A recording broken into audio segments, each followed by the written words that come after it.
Today what we are doing here right now is launching a recently convened coalition called the Coalition of the 1823 Parade Ground Monument.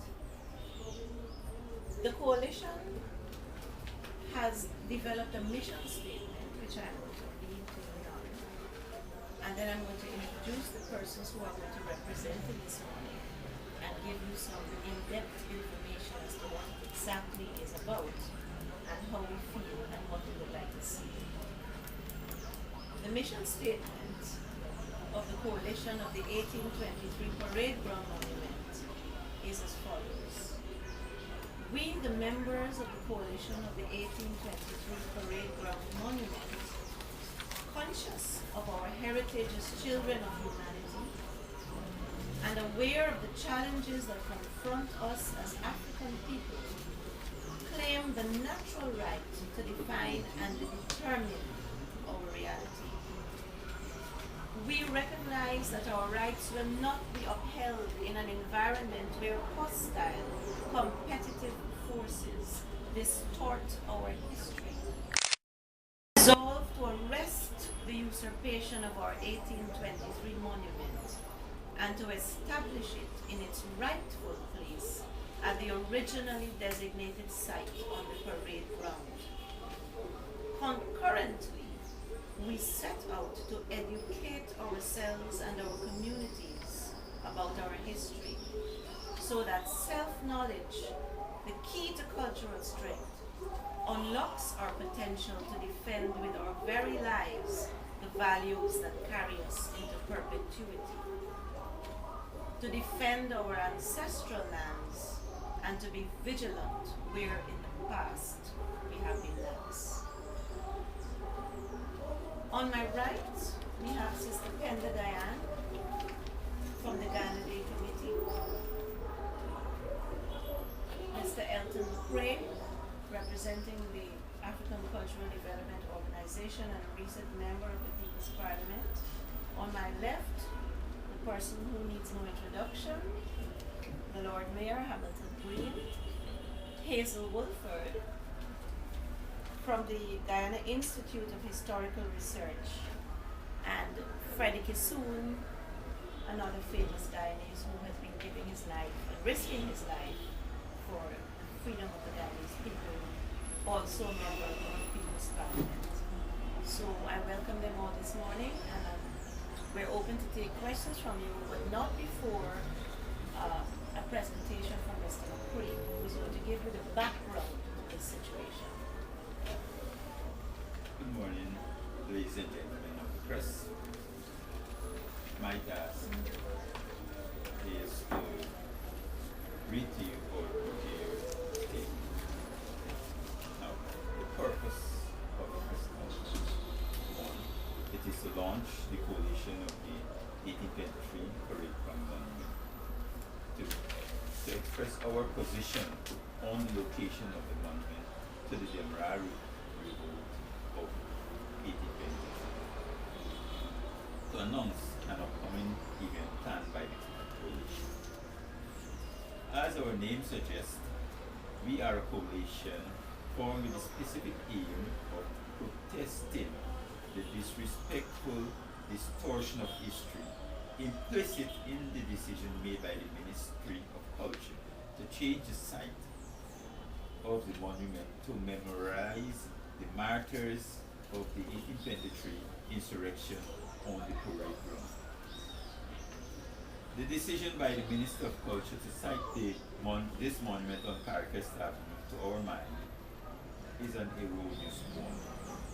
The decision is even considered blatant and an insult to all Guyanese peoples, since it is diametrically opposed to a decision made after a series of discussions involving African historians and cultural leaders since the 70s.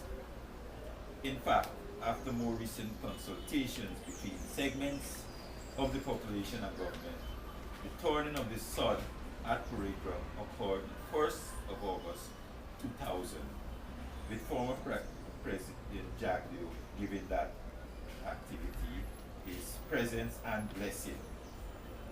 is not clear when or why the minority deputy executive decided to reverse this decision.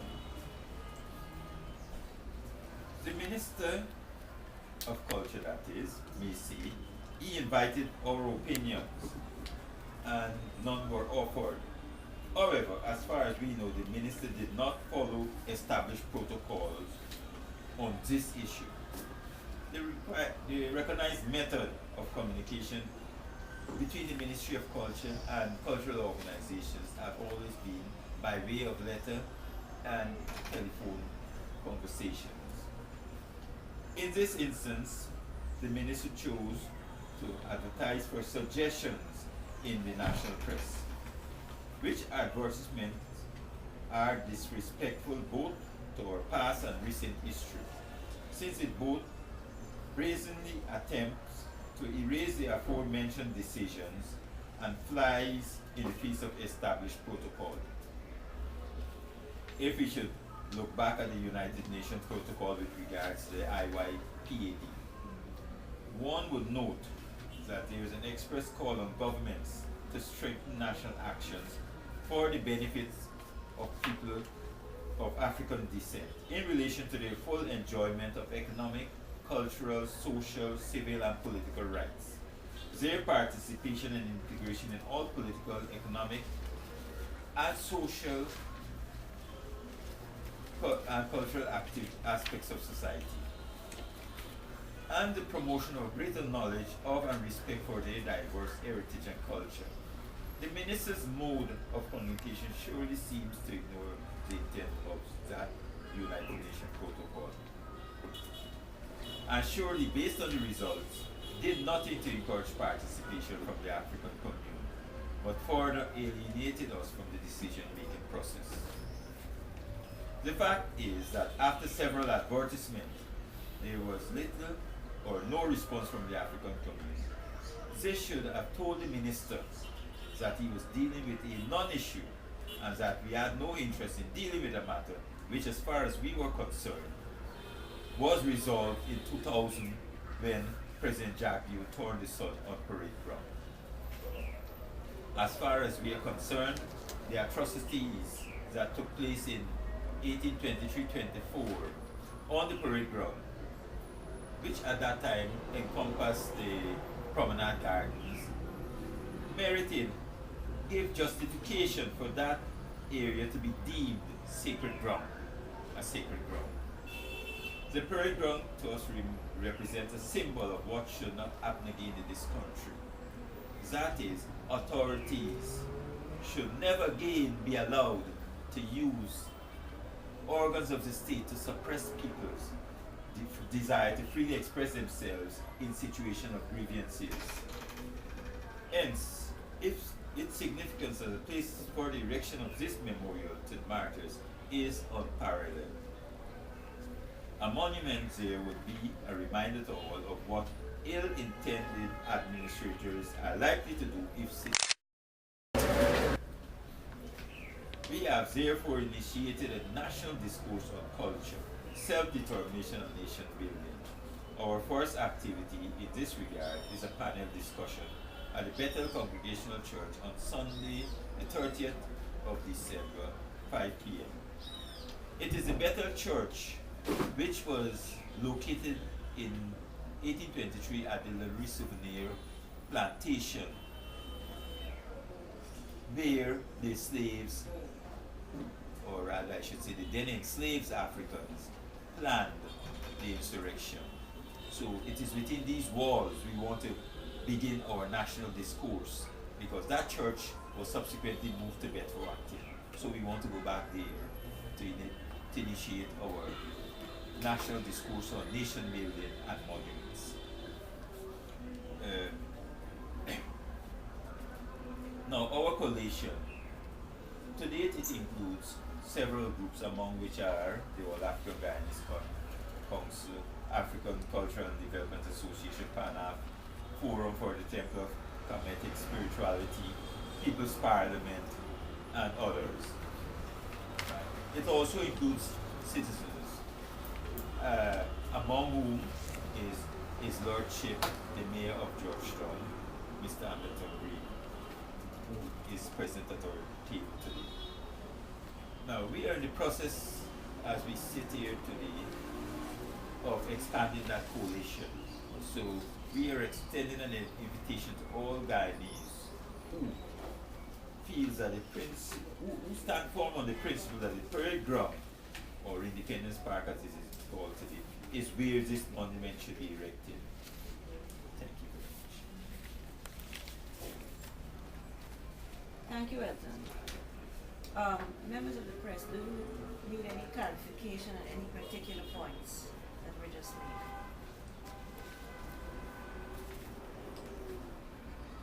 And I am concerned that the government, or more particularly the Ministry of Culture, decided to rescind or overturn the decision which had been made by former President Barry Jacques Leo, because according to the records, as the records show, he had been the one who was responsible for the salt-turning ceremony at the parade ground. And I am not sure as yet that any clarification has been made concerning the reason for the shift from the parade ground to the Kitty Foreshore, which was an area which was named after one of the proponents of slavery, Cornelius Leary, so that it's smack bang between Kitty and Eve Leary, the two daughters of Cornelius Leary. That aside, I'm also concerned about the fact that it's a disrespect for African Guyanese history, right? And not for the Europeans. Basically, as Professor Emilia de Costa has said, on the night of August the 17th, 1823, the African slaves appeared in their numbers with their shells, their conch shells, calling for the Bathurst Circular to be put in place.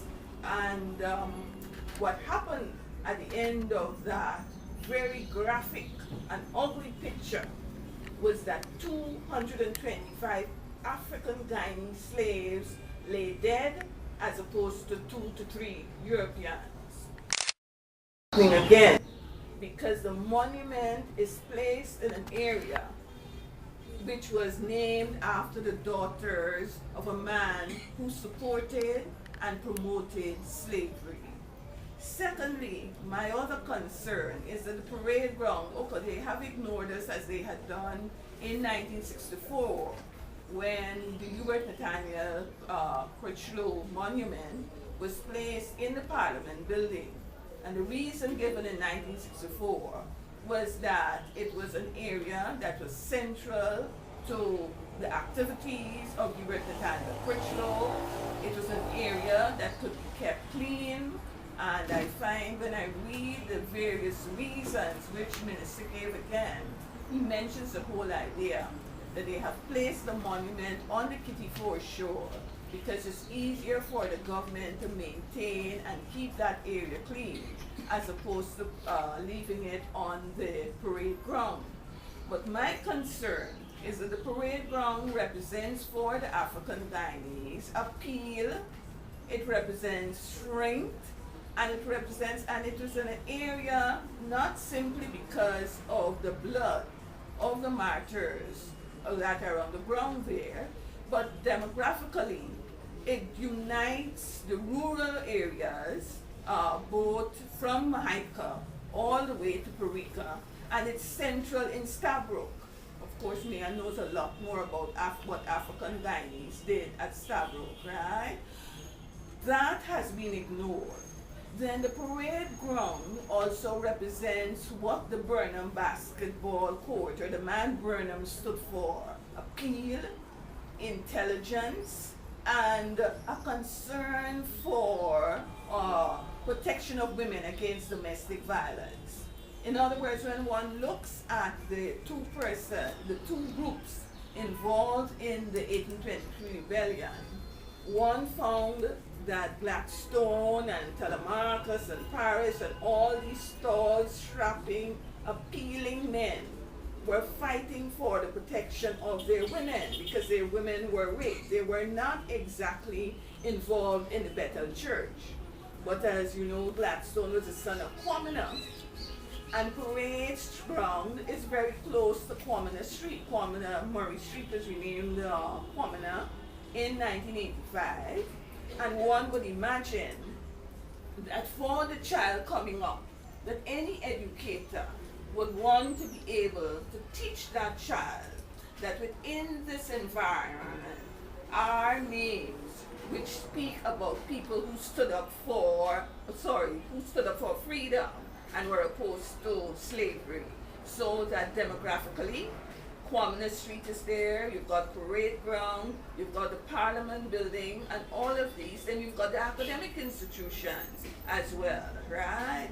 From a Christian point of view, Parade Ground is also important because of its close proximity to the Smith's Church. And the Christian element in the rebellion, Sandy and Kwamina, they were persecuted for their stance on Christianity. And the brutalities which they faced led them to support the rebellion. They were strongly opposed to being debarred from attending church. They were opposed to the fact that their Bibles were taken away from them. The Bible is the guide. So basically, while we are facing a situation like in 1964, when the Hubert Nathaniel Critchlow Monument was eventually established or set up in the Parliament building, we have a situation again where the monument area is under construction, but the fact is that the parade ground is an area which is absolutely important, not just simply for African dining, but for educators as well. So I am concerned as to what the Department of Culture, because the last time it was the Ministry of Culture that took the decision to shift the Hubert Nathaniel Critchlow Monument from the areas which were recommended. And once again, it's the Ministry of Culture which has taken the decision to shift the monument from the parade ground, where there was this massive outlay of money, right, the launching, etc., to the kitty for sure. That's all I have to say on the matter.